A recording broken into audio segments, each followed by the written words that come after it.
물로 포도주를 만드는 것을 첫 번째 기적으로 선정하신 이유가 무엇인지 아십니까? 첫 번째 기적을 제일 중요하게 생각하는 사람들이 많은데 당신도 그렇게 생각하십니까?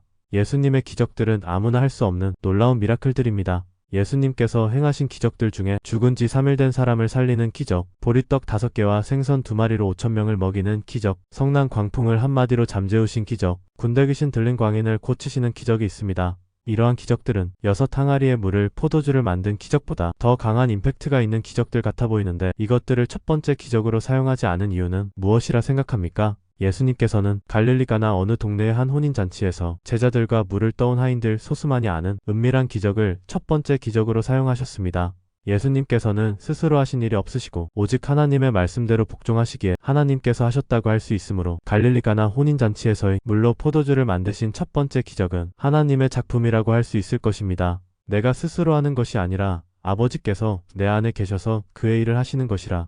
하나님께서 계획하시고 그 계획대로 이루신 일이라면 가나의 혼인잔치에서 비밀스럽게 일어난 이 조용한 기적에는 아주 중요한 의미가 있을 것이 분명합니다. 하나님이 각본 쓰시고 예수님께서 주연을 맡아서 하신 일이기에 그 속에 숨은 의미는 다른 기적들보다 못하지 않을 것이라 생각합니다.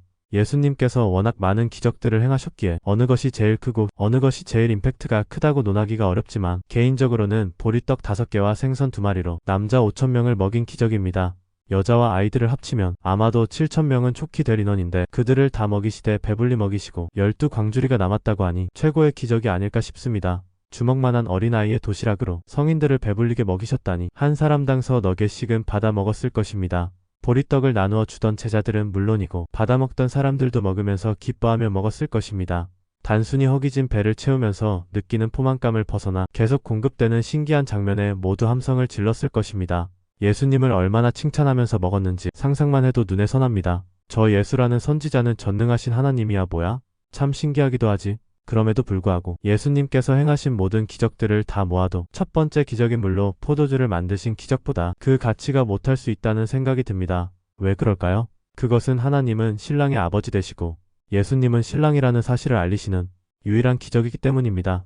신랑으로 오신 예수님께서 신부들과 약정하시고 신부들을 데리러 다시 오겠다는 약속을 신부들에게만 조용히 알리시려는 것입니다. 궁금하시면 첫 번째 기적을 물로 포도주를 만든 이유 원본 영상을 보시고 확인하시기 바랍니다. 물로 포도주를 만드신 첫 번째 기적은 다른 많은 기적들에서는 발견할 수 없는 신랑 대신 예수님의 신분을 나타내는 기적이기에 그렇습니다. 내가 진짜 영원한 신랑이다.